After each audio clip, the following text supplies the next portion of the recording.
मकर संक्रांति। गट्टू चिंकी साथ में सोसाइटी के पार्क में खेल रहे थे। खेलते खेलते कब अंधेरा हो जाता है उन्हें पता ही नहीं चलता। तभी मम्मी उन्हें बुलाने आती है। गट्टू चिंकी, चलो अब घर चलें। पापा भी बस आने ही वाले होंगे, फिर हम सब साथ में डिनर करेंगे।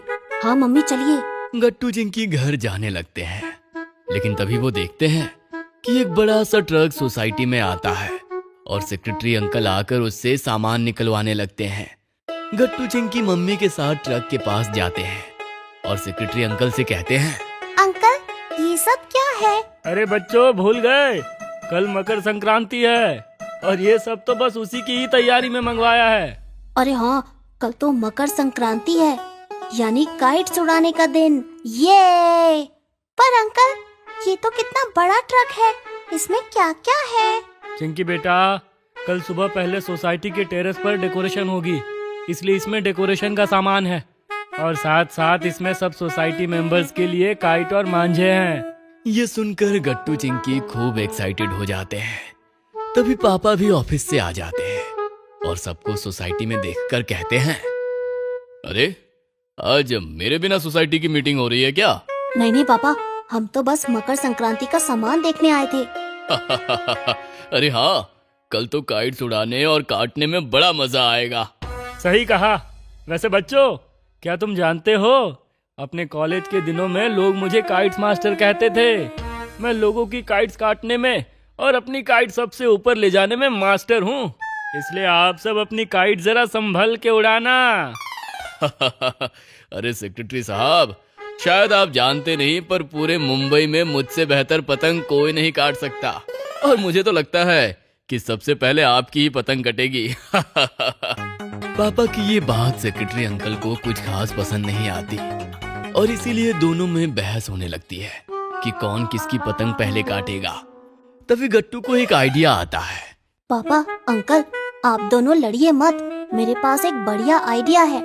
आप दोनों दो टीम बना लीजिए और फिर जिस भी टीम की काइट्स पहले कट जाएगी और जिस टीम के मेंबर की टीम सबसे आखिर तक आसमान में उड़ेगी, वही टीम जीतेगी। कैसा लगा मेरा प्लान? वाह गट्टू, ये तो कमाल का प्लान है। मैं तो पापा की टीम में रहूंगी। हाँ, और मैं सेक्रेटरी अंकल की टीम में। अरे बच्चों, तुमने तो बहुत अच्छा आइडिया दिया। अब तो कल काइट कंपटीशन के लिए मैं भी एक्साइटेड हूँ।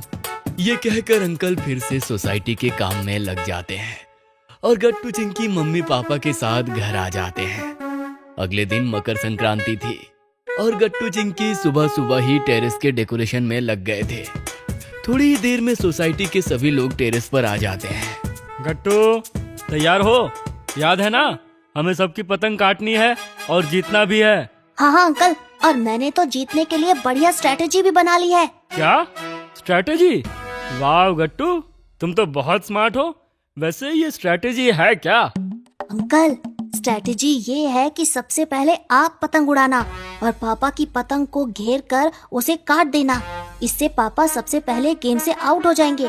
फिर तो बस चिंकी ही बचेगी और चिंकी की पतंग को तो मैं अकेले ही संभालूंगा और कुछ इस तरह हम दोनों जीत जाएंगे। अरे वाह गट्टू, ये तो काफी बढ़िया आइडिया है।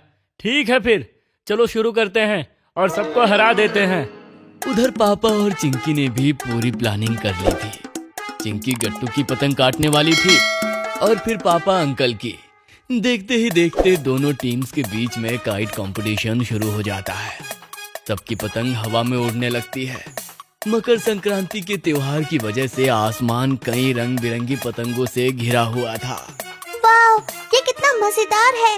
गट्टू, जरा मेरी पिंक पतंग से बचकर रहना, ये मेरी ही तरह बहुत तेज है।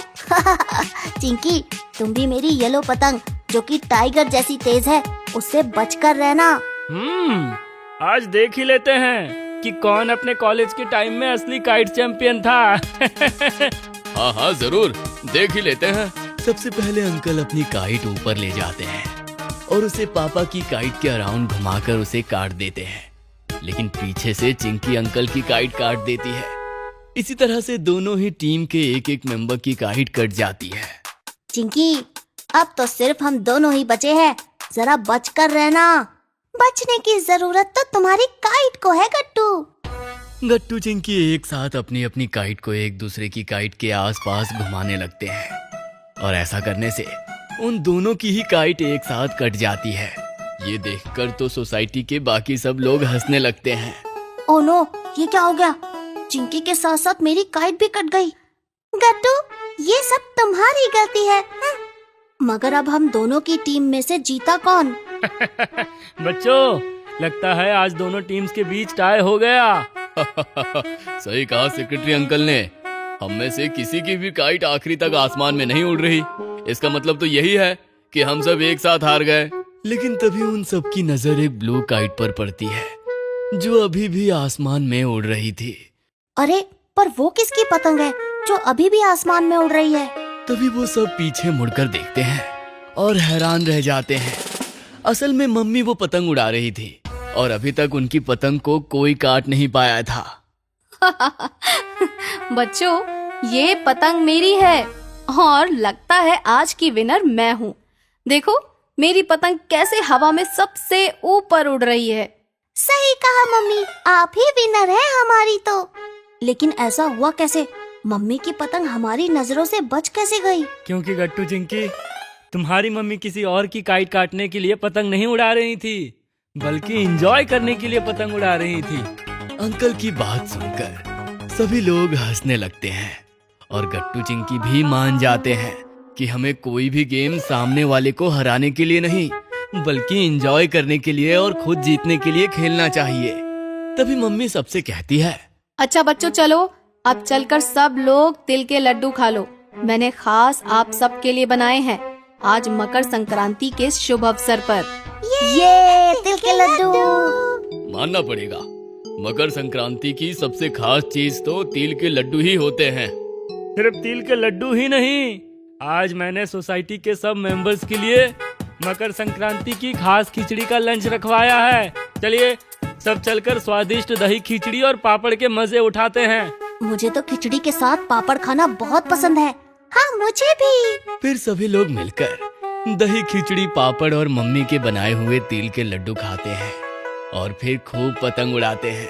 सभी लोगों को मकर संक्रांति में खूब मजा आता है।